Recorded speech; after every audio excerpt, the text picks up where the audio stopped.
Hello everyone, আসসালামু আলাইকুম and back to my channel. আজকে আমি আপনাদেরকে দেখাচ্ছি একদম পারফেক্টলি কিভাবে দুধি বসানো যায় সেইটা দেখাচ্ছি।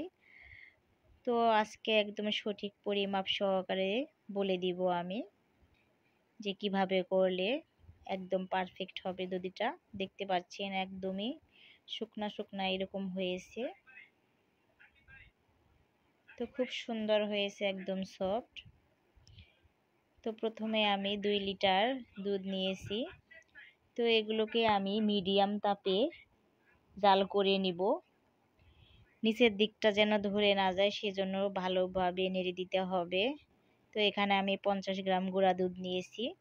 তো দুধটাকে আমি একটু দুধ নিয়ে এখান থেকে ফেটিয়ে দিব ভালোভাবে, যেন এর ভিতরে কোনো ধরনের লাঞ্চ না থাকে। তো এখানে আমি দিয়ে দিচ্ছি 1 কাপ পরিমাপ করে চিনি। তো চিনিটা যদি আপনারা মিষ্টি বেশি খান তাহলে 250 গ্রাম দিয়ে দেবেন। তো এখানে 250 গ্রামের হালকা একটু কম আছে, আমি এটুকু দিয়ে দিলাম। তো হালকা একটু টকটক করব তাই। তো এখন আমি গুলে নেওয়া দুধটাকে ছেঁকে দিচ্ছি, যেন কোনো ধরনের দানাদার ভাব না থাকে। তো এই তো দুধগুলো দেওয়া হয়ে গেল।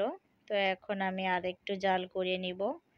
তো এভাবে আস্তে আস্তে 5 মিনিট জাল করে নিলেই হয়ে যাবে রেডি। তো এখন দুধটাকে আমি ঠান্ডা করে নিব। ঠান্ডা মানে বেশি ঠান্ডা নয়, হালকা গরম থাকবে এরকম। তো এখন দিয়ে দিলাম একটু জর্দা রং। তো জর্দা রংটা অবশ্যই ছেঁকে দিতে হবে, তাহলে কোনো রকম দানাদার থাকবে না। তো দিয়ে এখন ভালোভাবে মিলিয়ে নিলাম। তো উপরে খেয়াল রাখতে হবে যেন শর্টটা না বাঁধে, সবসময় নাড়াচাড়ার ভিতরে থাকতে হবে। তো এখন আমি টক দই নিয়েছি, এখানে টক দই দিয়ে দিব 4 চা চামচ। তো এখন এই দুধটাকে একটা গ্লাসে নিয়ে ভালোভাবে ফেটিয়ে নেব। তো এই তো আমি আজকে এই হাঁড়িতে দুধটা বসাবো, তো রেডি করে নিয়েছি। তো এখন আমি টক দই দিয়ে দিব। তো দেখতে পাচ্ছেন আঙুলটা ডুবিয়ে দেখলাম হয়ে গেছে কিনা। তো আঙুল ডোবানো যাবে এমন গরম থাকতে হবে দুধটা।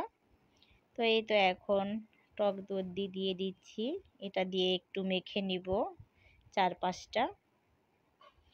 তো 4-5টা মেখে নিয়ে আমি উপর থেকে ঢেলে দিব দুধগুলো, যেন উপরের দিকে একটা সুন্দর কিছু বাবল সৃষ্টি হয়, দেখতেও ভালো লাগে, খেতেও ভালো লাগবে। তো একটা এই জন্য আমি মগে ঢেলে নিয়েছি, তো উপর থেকে ঢেলে দিচ্ছি। তো দেখতে পাচ্ছেন একটু ফেনা ফেনা বাবলস হচ্ছে অনেক। তো এভাবে দেওয়ার চেষ্টা করবেন, তাহলে দুধটা খুবই ভালো হবে। তো আমি এখন এটাকে রেস্টে রেখে দিব একদম 10 থেকে 12 ঘন্টার জন্য। তো 10 থেকে 12 ঘন্টা রেখে দিলেই দধি জমে যাবে। তো এখন আমি এখানে কাঁথা কম্বল দিয়ে ঢেকে রাখবো। তো সকালে আমি দেখাচ্ছি কীরকম হয়েছে। এই তো এখন আমি 10 থেকে 12 ঘন্টার পর চলে আসলাম। তো দেখতে পাচ্ছেন আমি কিভাবে ঢেকে নিয়েছি। তো এভাবে সাবধানতার মাধ্যমে ঢেকে দেবে। তো এই তো দেখতে পাচ্ছেন মাশাআল্লাহ আমাদের দধিটা খুব সুন্দর হয়েছে। তো আজকের মতো ভিডিও এই পর্যন্তই। সবাই ভালো থাকবেন, সুস্থ থাকবেন। আমার চ্যানেলটিকে লাইক সাবস্ক্রাইব করে দেবেন। আল্লাহ হাফেজ।